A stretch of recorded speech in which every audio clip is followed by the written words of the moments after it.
অদ্ভুতভাবে যখন জুবিন শব্দটার আমি যখন মিনিং খুঁজছিলাম, মানে নেটে তো এর মধ্যে শুধুমাত্র জুবিনদারি সমস্ত কিছু বিষয় আসে, এগুলো আমাদের চোখের সামনে ঘুরছে।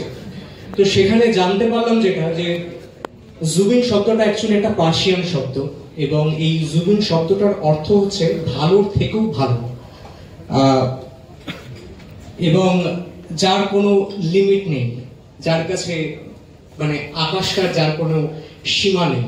এবং বাস্তবিক অর্থে এই যে নামটা, এই নামটার সাথে এই যে মানুষটা, মানে এই নামটা যেন এই মানুষটার জন্যই তৈরি। কেননা বাস্তবিক জীবনে জুবিনদাকে আমরা যেভাবে পেয়েছি, তিনি শুধুমাত্র গায়ক হিসেবে ছিলেন না, তিনি একাধারে যেমন গায়ক, একাধারে লিরিসিস্ট, মিউজিক ডিরেক্টর, নায়ক, স্ক্রিপ্ট রাইটার, ডিরেক্টর, ফিলান্থ্রপিস্ট এবং সমাজ সেবামূলক এত এত কাজে নিজেকে মেলে ধরেছিলেন। তো তার এত ভ্যারিয়েশন, এত বৈচিত্র্য, এবং প্রত্যেকটা বৈচিত্র্যের মধ্যেই সেই মানুষটা কিন্তু সফলতার চূড়ান্ত শীর্ষে ছিল। সেই মানুষটা রাজার মতন বেঁচে ছিল। তাই তো সেই মানুষটা রাজার মতন আমাদের প্রত্যেকটা হৃদয়ে আজও বেঁচে আছে, বেঁচে থাকবে। আমার সাথে অদ্ভুত একটা সম্পর্ক ছিল, অদ্ভুত একটা কানেকশন ছিল। এই মানুষটার সাথে সামনাসামনি হয়তো আমাদের দেখা হয়নি, কিন্তু অদ্ভুত রকম একটা কানেকশন ছিল, যে এই মানুষটা আমার লেখায় গান গেয়েছে। এবং তার আগে একটুখানি বলি আপনাদেরকে, যে আমি যখন স্কুলে পড়ছি, যখন আমার চোখে স্বপ্ন যে আমি অ্যাজ এ প্লেব্যাক সিঙ্গার হিসেবে টলিউডে কাজ করব, প্রচুর প্রচুর গান শুনছি সেই সময়। তখন তো এখনকার মতন এত নেট বা বলা যেতে পারে এরকম ভাবে এত স্মার্টফোনের চল ছিল না। তো তখন সেই সময় সিডিতে গান আসতো। তো সেরকম কোন একটা দিন আমি আমার সিডি প্লেয়ারে, সিডিটা যখন চলছিল, তখন একটা গান সেই সময় ভেসে উঠেছিল। সেই গানটার দুটো লাইন জাস্ট আমি শোনাচ্ছি।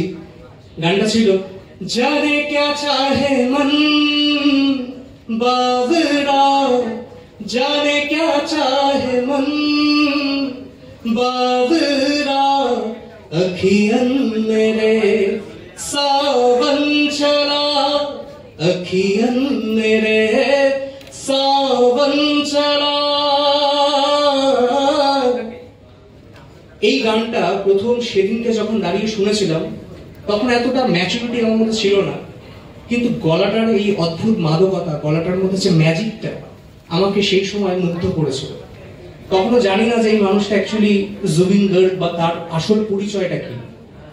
তারপরে এই সময় থেকে মানুষটার গানের প্রতি একটা অন্ধ ভক্ত আমি তৈরি হয়েছিলাম, এবং সেই সময় দাঁড়িয়ে আমি যে কজন মানুষকে আমার আইডিয়াল হিসেবে মেনেছিলাম, তাদের মধ্যে জুবিনদা ছিল একদম অন্যতম। কারণ জুবিনদার ওই যে হাই পিচে প্রপার ভাবে পিচটা লাগানো, ওই একটা গলার মধ্যে একটা অদ্ভুত একটা মাদকতা, সেটা অলওয়েজ আমাকে ভীষণ ভীষণ ভাবাতো। এবং সেই ভাবনার থেকে আমি অনেক কিছু শিখেছি, তার গলাটার থেকে অনেক কিছু শিখেছি। তার পরবর্তীকালে জুবিনদাকে প্রথম আমার জীবনে আত্মপ্রকাশ ঘটে, জুবিনদাকে প্রথম চিনলাম, জানলাম, বলা ভালো, জুবিনদাকে দেখলাম, সেটা হচ্ছে ইয়া আলীতে। তখন থেকে মানুষটার